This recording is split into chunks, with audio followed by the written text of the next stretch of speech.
Have you ever wondered what goes on behind the table at a dance competition? Exactly what are the judges looking for anyway? This is Making the Impact, a dance competition podcast.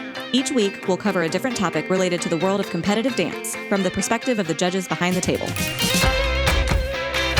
that time of year, convention season. Each weekend in the fall, dance faculty in all styles travel to conventions, bringing the hottest new choreography to cities around the country. This week, hear from Courtney, along with a few very special guests, as they share their tips to prepare for a great convention season. Hey everyone, it's Courtney Ortiz, and welcome to this week's episode of Making the Impact.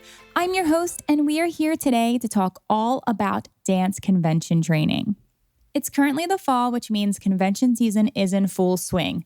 If you are heading to a dance convention this year, you will have an amazing experience learning from lots of different instructors in the dance industry, as well as learning a variety of styles in a jam-packed weekend. Like I said, the weekends are super long with classes running from the early morning to the afternoon every day, and then typically jumping right into the competition portion in the evening. You will be sore, you will be tired, but hopefully all of the dancers will walk away learning something new, be inspired by their teachers and classmates, as well as make some new friends in the process. I have been a dance convention teacher for the past 10 years, and I'm currently on faculty with Revel Dance Convention. You can catch me on tour this season teaching Broadway jazz at a city near you. Since we are heading right into the season, I thought this would be a great time to chat about some tips and tricks straight from your teachers as to what we hope to see while training at an event. We even have some special guests on the podcast this week from a few close friends of mine and current dance convention faculty members. If you've been enjoying the first few episodes of our new podcast, please don't forget to subscribe and head over to Apple Podcasts now to leave us a fabulous review. We would love to hear your thoughts. So let's get right to it. We have 10 tips for you straight from your teachers to help you prep and prepare for the dance convention season. Like I mentioned, we have some very special guests who are current convention teachers in the industry. So let's hear from your very first guest. Hey guys, my name is Casie, aka Tiny Goshow. I am a hip hop dancer, choreographer, and clothing designer. My clothing line is called Go Show Yourself. I teach on a few conventions, but the main one that I've been on for so many years is called Excel in Motion. I'm so excited to share with you some insight on how to do your best at a dance convention. For me, as soon as you walk into that ballroom, which can be really overwhelming, just take it all in, the energy, the people that maybe you've competed against or are just meeting for the first time. It's all so exciting. Meet new friends. That's what this is all about. We are a community. We are a really special community. And if you can ask any working professional dancer, half the jobs that half of us book are based off of our connections from each other. So it is so important at a young age to create those friendships.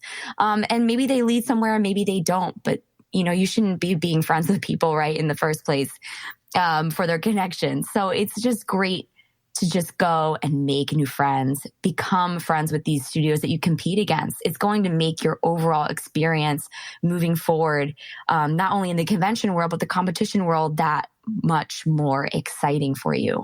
So please, at least make 2 new friends.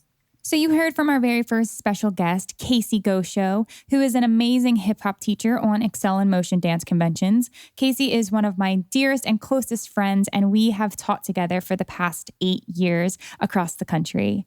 I agree completely with everything that she had to say. Tip number 1, make sure that you take in the experience and make some new friends. Let's hear from our next special guest, who also agrees that making new friends is super important while at a convention event. Hey, it's Derek Mitchell, and I teach for Revel Dance Convention. I teach contemporary, theater, jazz funk, and jazz. A reminder is that, you make friends who you are taking class with, even if you don't know them, even if they're from like a, quote unquote rival studio or a studio that you've never met before. Realize that like the dance community is a very small community. And if you were to move to New York or LA or just to join a tour of some sort, chances are you're going to meet these people again. So walk in with an open heart, open mind, and as much love as possible. As you can see, Derek completely agrees with Casie. It's so important to make friends while you're at an event. The dance world is extremely small, so you never know when you may see that person again. So make a new friend, like Casie said, at least 2 at every event that you attend. Heading into our next tip, it's very important to stay present while at an event. We as teachers can see if you aren't paying attention, are standing with your arms crossed, are sitting down on the sides of the room. Make sure that you stay engaged and supportive of your fellow classmates. Our next tip is coming from another special guest that is all about staying present in class. My name is Jim Nowakowski. I teach ballet on the Street Dance Convention. Something that I've noticed while teaching is I really do pay attention and I'm aware of people and their body language. If they are on the side with their arms crossed or they're sitting down, it brings, a different energy to the room. I want people to be present. I want people to be standing. I want people to be clapping for each other. I want people to be watching and observing each other. I'm looking for energy. I'm looking for you to connect with me. Eye contact means a lot. Body language means a lot. When we're looking for people to give scholarships to, or even just to point out in class, I'm looking for people who are just ready to be there, are excited, and they want feedback. And by you being present in the room shows me that you're there to grow and you're there to learn. And that's the biggest thing at convention. And we feel that from the stage, whether you're in the front of the room, back of the room, that's how you stand out, is your energy. You heard from ballet teacher Jim Nowakowski, who teaches on the Streets Dance Convention, as well as Casie again, as they both said that being present is extremely important. We will see if you are present or engaged in your classes. So make sure, regardless of the genre, whether it's ballet, hip hop, contemporary, street jazz, Broadway, or lyrical, that you are engaged in all classes to your fullest and giving your full respect and attention to your convention teachers. Our next tip is coming from Derek Mitchell again, and this is in regards to how we should be training in class. I've been teaching on the convention circuits for about 25 years now. And some of the things that I've noticed is the need for the competition to carry over into the classroom. I don't love when dancers compete in the classroom. I think it's part of the social media landscape that we live in right now where, people go to class and they're being filmed, and I get it. Like, we film our classes even at Revel, but that shouldn't be the point of taking the class. The point of taking the class is always to learn, to see how you fare up against the other dancers, to see if you get called out in groups, but also to take that information and not take it so much to heart, but to see how you're faring up against the other dancers and what work you still have to do. Even at my age, at 44, I still take class all the time. And many of the faculty of Revel, we take each other's classes, whether it's side of the stage or even out in the ballroom with you guys. We're constantly trying to learn and constantly trying to develop more skills and more technical attributes and more styles to our dance repertoire. And I would just say that you should look at it the same. And we're blessed to not have a mirror where we don't have to be so conscious about what our body looks like, but just an opportunity to really soak in the knowledge of each of the disciplines that are being taught by the master teachers that are teaching them. So I think it's definitely a good thing to walk into a classroom and just be open and vulnerable and listen and really just hear what the teachers are telling you based on their experiences and their careers and their jobs that they've had throughout the years. I couldn't agree with Derek more. It's so important to make sure that we are all taking class for class. We're there to learn something new. We're there to experience a new style, a new genre we've maybe never done before, experience how a different teacher teaches than your usual that you receive at your studio. It's all about the experience and taking it all in. So be sure that you are open to new challenges, that you're not afraid to try something new and give it your best in class, and only focus on you and your class taking. Yeah, it's not always about the trophy. It's not always about the scholarships. And of course, yes, like Derek said, sometimes they do film classes, but don't let that get into your head. If you mess up, who cares? It's class. That's what class is about, to learn and grow as an artist and be in a safe place. Speaking of class and training, another important thing to remember while you're at a dance convention is that there are so many different styles that are going to be thrown at you throughout the weekend. And if you're not prepared for each of those styles, then it really will affect how you're going to be able to train in each of those styles.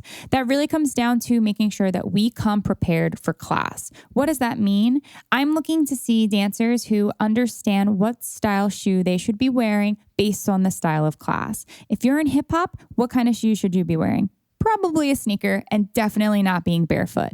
When you're in tap class, you have to make sure that you bring your tap shoes. If you're new to tap and you don't have tap shoes, that's okay too. I would recommend tapping in sneakers or even tapping in your jazz shoes to just get the rhythms down. But either way, all of your teachers are hoping that you understand how to come prepared for each different style of class. We are lucky to be chatting with a lot of variety of teachers today on the podcast. I'm a jazz and Broadway jazz teacher at one Revel Dance Convention. Derek Mitchell teaches contemporary, street jazz, jazz funk. Casie is your hip hop teacher, and Jim is a ballet teacher. All of us are looking for different expectations when you come into each of our classes. For me personally, I'm looking for dancers to not be afraid to wear heels if we're doing a musical theater class, specifically in my teen and senior levels. If you have character shoes, please feel free to bring them and wear them and try it out. First up, let's hear what Casie has to say. Make sure when you are at a convention that you are dressed for the class that you are taking. Now, what does that mean? It means if I'm in tap class and I look down and my feet are bare and have no tap shoes on them, we might want to rethink that. Especially for me in hip hop. Oh man, there's nothing worse than feeling not cool in hip hop. Hip hop is all about confidence. So you gotta have that outfit, right? Even if you have your leotard on underneath, that's fine. I understand that it's difficult to change quickly. Totally understandable. Put on a jersey, a big t-shirt, throw on those sweatpants right over top of your leotard, grab your favorite pair of kicks, boom, you got your hip hop outfit. You look great. You feel confident. Amazing tips from Casie on how to feel and look your best in hip hop class. Now let's hear from Jim to see what he expects for attire when it comes to ballet class at dance convention. Etiquette tips, I really want kids to wear leotards and tights and ballet shoes. I understand if you may feel self-conscious of your bodies. So some of the older ones wear big hoodies and big sweatpants and are barefoot. But how am I supposed to do my job properly and to correct you on your technique and make your ballet better and your form if I can't really see your body? I absolutely agree. And I know it's really hard at convention to always be changing your outfit for each teacher and each style of dance. But specifically for ballet, it is extremely important to make sure that you come prepared for class.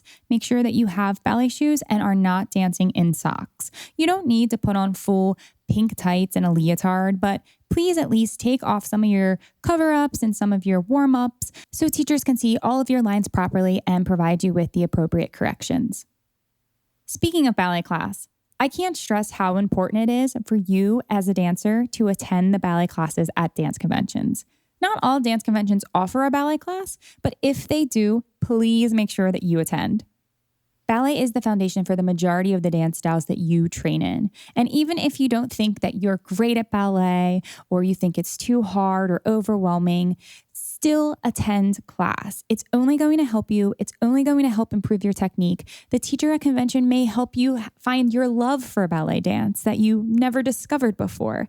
Jim has his own thoughts about this topic as well. I do appreciate kids, especially the older ones who stay for my class, because a lot of the dancers leave for the ballet class. So anyone who's taking my class, I do appreciate that you are there and that you do stay. Have a different view on ballet. I try to always make it fun and educational. I want people to come into my ballet class open-minded and not already thinking ballet is boring, ballet is hard, I can't do this. I hope that at the end of my class that they feel a little bit of success and more confidence, but I need you to be open-minded and want you to be as positive as you are in your classes that you really, really do love more. So now that we know all about what to wear in class and what our teachers are looking for and to not bring competition to the classroom, how do we stand out in class? Casie has some awesome tips to help you stand out. This is just a note in general for attire at a convention. Be smart. Be smart about what you're wearing. I'm not saying wear a pink, yellow, bright onesie, but you do want to wear something that's eye-catching or something that makes you stand out in a way, or at least gives you confidence in how you're dancing. Make sure when you're in groups that you constantly move around. Don't go to the same spot every time, right? Because for us, we're always scanning, we're always looking, and you really, really need to be confident in yourself. You just got to go to the front. Don't be scared. Maybe go to the back the first time, but you know what? You may not get another time. So just go for it every single time you do the combo. I absolutely agree. Don't think that you always have to stand in the front. Of course, I love when I see dancers confident in standing in the front, but you can stand in all different places of the room. There are so many times where I've watched the dancers that are standing all the way in the far back corner, and I see them dancing for their life back there, and I will always recognize that. Of course, once you get confident with the routine or the combination, feel free to come in the front and impress us and wow us. Maybe not all teachers see those dancers that are hiding in the back, so find that confidence. Make sure that you stand in the front when you feel good about the combination. Don't feel rushed to do that. Just take your time. And don't forget to wear something that feels unique and inspiring to you. To finish out our discussion on dance convention training, we have one final special guest who wants to share with us their tip on how to make the most out of your convention weekend. Hi, my name is DJ Smart, and I teach contemporary and jazz, and I'm on faculty at Artist Simply Human Convention. If there was one tip that I would give dancers, I would just encourage them to be the best them that they can be at all times. I think that there's a common misconception, especially at conventions, that because you're in a classroom with tons of dancers, the teacher misses things, or we can't see things that are going on, or we can't see you. And that's completely false, and it's not true. I, in particular, am very in tuned in my class, and I notice every little thing because I'm completely open and engaging with everyone involved in my class. So sometimes people leave to go to the bathroom and they think we don't see them, and we do. Or some people, they may talk to their parents or talk to people on the side, and we see that too. Some people may not be trying their best, or they may be marking, and we see that too. A lot of times it's people in the back or on the sides, or sometimes even in the front, but just be aware and know that we see everything, and we may not say anything, but we do see you. And those things, they don't translate only to class, but based off of those things that we see, it's a reflection of your studio. So we're left to assume what kind of behavior is allowed there, or what type of environment that is. It also speaks highly of you as a person and as a professional. So maybe that tells us to make a mental note, not to hire you or to not give you scholarships. Or maybe you wouldn't be right for assistant because you can't focus in class, or because you're not attentive and making eye contact when the instructor is talking to you. Or it can be the complete opposite in the positive way. Maybe every time I'm talking, I see you engaging with me, and I see you trying, and I see you going in every group. And to me, those are admirable qualities that makes me want to hire someone in the future for a specific job, or it speaks highly about your character. So my tip would be to be the best you at all times, even when no one is watching you. I think that's the most valuable thing. And don't worry about the rewards, the scholarships, the trophies, or the jobs, or don't worry about what you can get out of it. I think you should be the best you at all times, because that's what you should be striving for, and because you love what you do, and you should do it to maintain your own integrity, not to seek reward. The reward is your growth and your character. Wow, what a way to end this episode with those inspiring words from DJ Smart. You can catch DJ this season on Artist Simply Human, where he's teaching jazz and contemporary. So we've covered a lot of different topics here, all about dance convention training. So let's round it out and review our top 10 tips. Tip number 1, take it all in and enjoy the experience. Tip number 2, meet new friends and make connections. Remember, the dance world is super small. Tip number 3, be present, focused, and engaged in class. Tip number 4, don't bring the competition to the classroom. Save it for the competition stage. Remember, take class for class. Tip number 5, be open to learn and grow as an artist. Tip number 6, be prepared for all classes. Tip number 7, Dress appropriately for every style dance. This includes bringing proper footwear. Tip number 8, always take ballet class. And that also includes all styles. Take all styles of class and challenge yourself. Tip number 9, stand out and be confident. And tip number 10, be the best you can be at all times. I hope you enjoyed all of our helpful tips and tricks for dance convention training. Shout out to our amazing special guests, Casie, Derek, Jim, and DJ. Don't forget to follow our special guests on Instagram. Casie at BGirlTiny, Derek at Derek Mitchell G, Jim at Jim Nowakowski, and DJ at DJ Smart Jr. A quick shout out from one of our sponsors and IDA affiliated competitions, Access Dance Competition, where Linda Diamond's years of experience brings you the vitality of a new beginning. Teachers, studio owners, dancers, and parents have shared what they want in a dance competition, and Access is here to deliver.